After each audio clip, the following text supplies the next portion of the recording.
어떤 사람들한테 돈을 이렇게 보내려고 할 때 지금 통장이 막혀가지고 카카오페이로 보내달라고 이런 말을 하는 경우를 종종 봤던 것 같은데 네. 그런 거는 압류가 안 되는 거죠. 카카오페이도 압류가 되죠. 친구끼리 송금 뭐 이런 거는.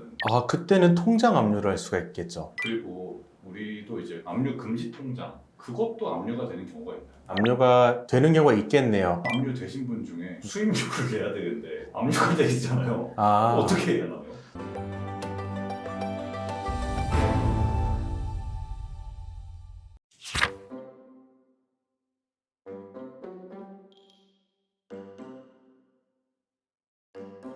내가 정말 채무가 심각한 수준에 가 있다라고 사람들이 가장 결정적으로 느끼는 순간이 압류가 아닐까 싶어요.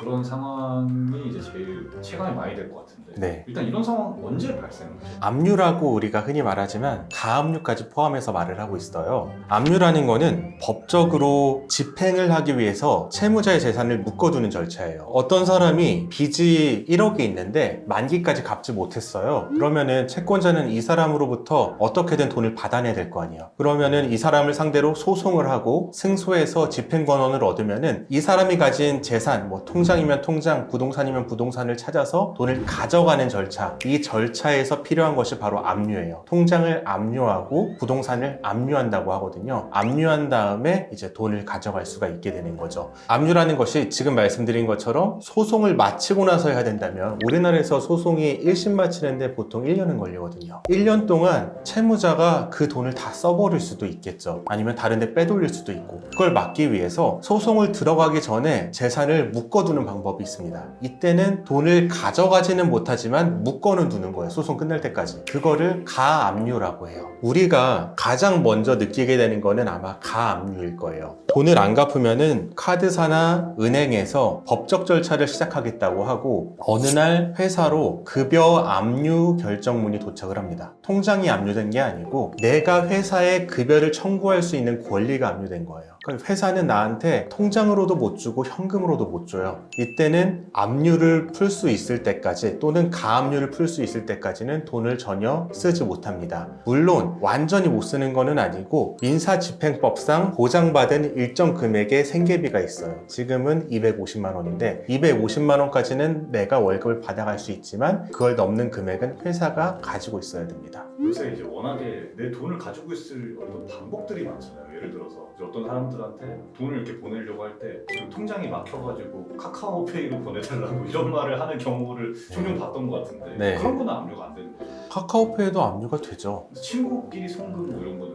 그때는 통장 압류를 할 수가 있겠죠. 카카오페이가 들어오는 그 통장이 아마 연결된 통장이 있을 텐데 그 통장을 압류를 할 수도 있고 또는 내가 카카오페이에게 돈을 달라고 할 수 있는 권리를 압류를 할 수도 있어요. 그러니까 압류라는 거는 권리 압류가 가능하기 때문에 어떤 방법으로든 내가 돈을 받을 수 있는 수단이 있다면 그거를 묶을 수 있는 수단도 있는 거죠. 그러면은 새로 통장을 개설하는 통장 압류가 되어 있는 경우라면은 다른 통장을 개설하면은 괜찮죠. 그런데 통장 압류가 아니라 아까 말한 대로 권리가 압류된 거라면은 통장을 새로 개설한다고 뭐가 바뀌진 않겠죠. 그러면은 그 권리를 압류당하는 게 더 다음 단계네요. 더 강한 거죠. 좀 더 이제 포괄적으로 묶어버리는 거죠. 그럼 모든 사람들이 그걸 하려고 하지 않을까요? 그래서 가장 강한 게 급여 압류예요. 그런데 급여 압류의 단점은 뭐냐? 250만 원까지는 내가 받아갈 수가 있어요. 통장을 압류해버리면은 250만 원만 빼고 압류되는 게 아니라 통장에 있는 모든 돈이 압류되니까 그게 내가 돈을 가져가기에 더 유리할 수는 있겠죠. 그러니까 장단점이 있다고 볼 수가 있습니다. 그리고 우리도 이제 압류 금지 통장 그것도 압류가 되는 경우가 있나요? 압류가 되는 경우가 있겠네요. 왜냐하면 250만 원까지만 입금이 가능한데 거기서 붙는 이자는 계속 거기에 남아있을 테니까 250만 원에 붙는 이자 얼마 되지는 않겠지만 뭐 그 이자는 압류가 될 수도 있겠네요.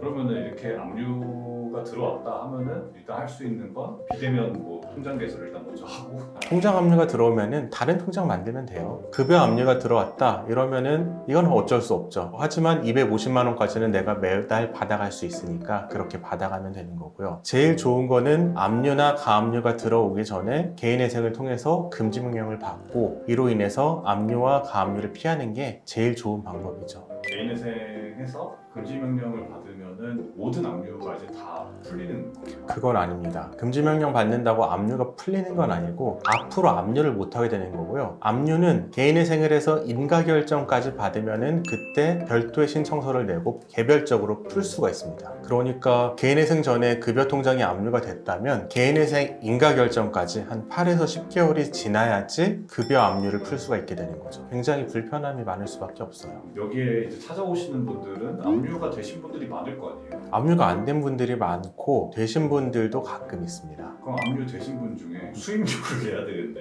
압류가 돼 있잖아요. 아, 어떻게 해야 하나요?